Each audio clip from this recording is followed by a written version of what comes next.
I'm assuming a lot of people love to do what you're doing, the card grading business. What makes a guy like you more successful than the average Joe? What was it about you that allowed you to separate yourself? Yeah. So my thing coming into the space, there's a lot of players in the space. PSA, Professional Sports Authenticators, is based in Santa Ana, California. They've taken a dominant position in the marketplace. So when you look at a card being graded now by the other companies, SGC, Beckett, there's probably a dozen other companies out there now that are in that space grading cards. But the market has dictated that PSA has led by example. They're just a dominant space. Like you could get a card graded by a local grading company in Canada that, doesn't do a bad job, but say you had a Gretzky rookie. You could have it graded by them as a 10 gem mint. It sells for probably 25 grand. A PSA 10 sold for 5 million. Wow, so they just have that standard. They have the Okay. standard. There's reasons. The amount. It's not just like some guy looks at a card, they put it in a case. It's like a 12-step process that the card goes through. People tend to forget now that it's the number one thing when they all started was to authenticate a card. So you wanted to make sure the card was real. Like that was kind of the intentions, and then they got on to the numerical grades. So now most people just say, "Oh, is it a 10? Is it a 9? Is it 8?" They kind of forget about the initial part of it was authenticate it, right? Do you have time to talk about the process? You said there's 12 Yeah. steps. Yeah. Can you? Yeah. So, I mean, Okay. yeah. Sorry. All good. One of those cards over there. Let him do it. The 12 steps. Okay. Well, just one sec. Yeah. I'm assuming a lot of people know these 12 steps. Yeah, they kind of do. The process the card goes through when it reaches PSA is a 12-step process. That you have to do to send to them? No, so what we do, we receive, so more or less, we're their official agent for the country. If you go on psacard.com, you click on Canada, up pops my name, my email, my cell phone number, which was a very interesting thing to do when we first did that. It was like, yeah, we can do this. PSA has 1,000 employees now. Right now it's myself and Sherry with PSA Canada, but you can imagine there was a day that I said, I don't even know what we possibly can do, but it was 400 emails in a day, and my phone just didn't stop ringing. So I called my contact at PSA. I was like, I'm good with this. Like we'll try to get to everything we can, but like this is just crazy. So now we've been talking with them back and forth. We're going to expand the operations in Canada, and there's some different possibilities that could come out of it. Like we're going to have an office probably in Ontario. It will be, it's central. So that's the next steps of the evolution of PSA Canada. So, Wow. yeah. Do you ever get people pissed off saying that's not a 7, that's not a 6? There's a Yeah. lot of people like questioning your judgment. Oh, all the time. So one of the services that I tend to offer to people, and I try, so we set up at the Montreal show. There's 2 shows in Montreal, 2 in Toronto. There's the new Edmonton Expo, which just got announced. We're also going to do Vancouver. So what I really wanted to do is the difference is, well, someone could send the card in themselves and not even bother coming through us if they wanted to. You can send direct to PSA. I wanted to use kind of my expertise, my knowledge to educate people to make sure they made the right choice.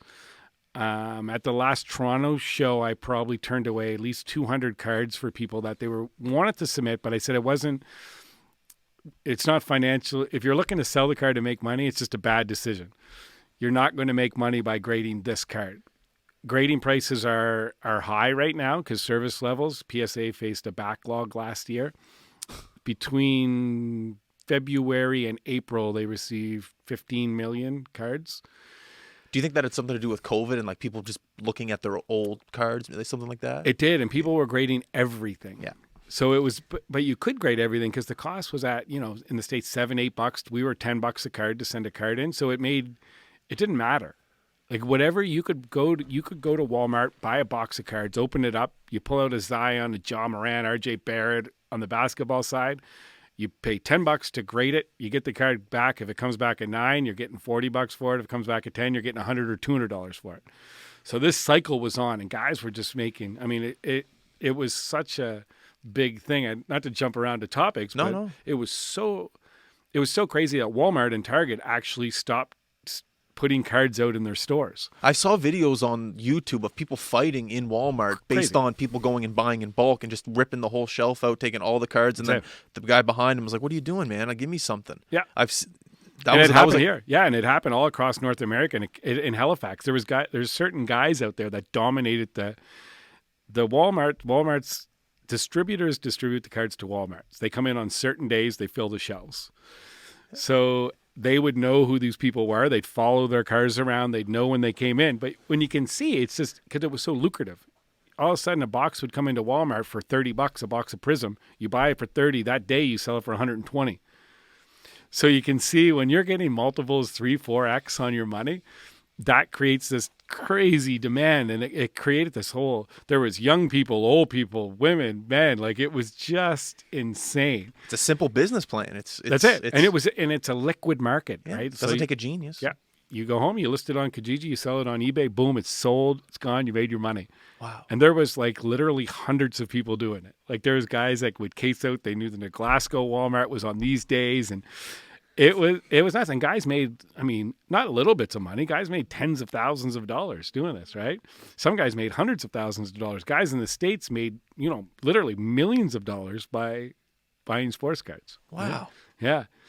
So it's come down a little bit like now. So what that happened is it created this at PSA, this 15 million cards show up. They actually shut down the United States Postal Service in Santa Ana, California. We're like, we can't accept any more packages. Because you can just imagine, like, it was so lucrative. And every card that's graded by PSA is done in Santa Ana, California. So we're PSA Canada. We send all our cards there. Every person sends there. PSA Japan sends there. PSA Lutkins in Europe sends all their cards. So everything's going in there. Plus you get every person across the U.S. and a lot of people in Canada that weren't using our services just mailing their cards in because you get them back. And this created this 15 million card backlog. So as you can imagine, PSA they had new ownership group, bought PSA for $1 billion in January. Congrats to PSA. Yeah. It was a publicly traded company. I think the shares were at $30. $30 a share. The buyout was at 90. So like 3x on the share price. Wow. So the shareholders made some good money and they went ahead. But the first thing they did is they realized we got to shut this thing down.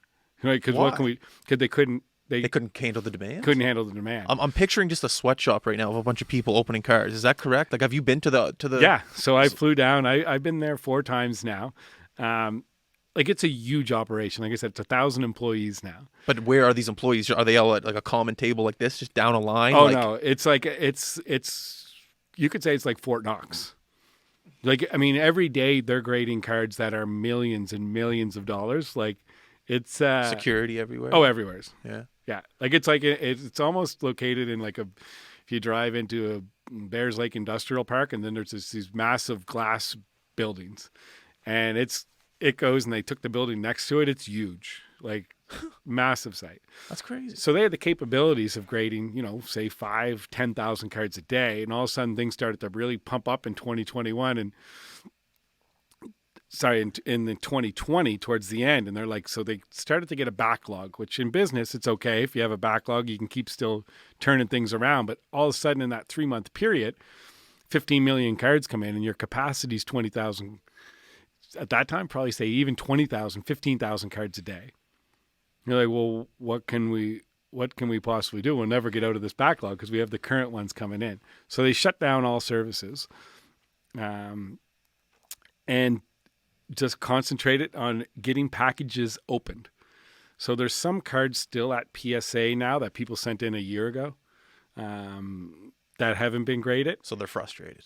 Very, very frustrated. So the one that I can say with that, so PSA, us being one of their largest submitters, all our cards from all our customers, we got them all back. I think they're all back in everyone's hands in November. So we had about an 8 months was our max turnaround. Some guys are a year and a half. So yeah, so that was good. They did take care of us and we were able to move forward.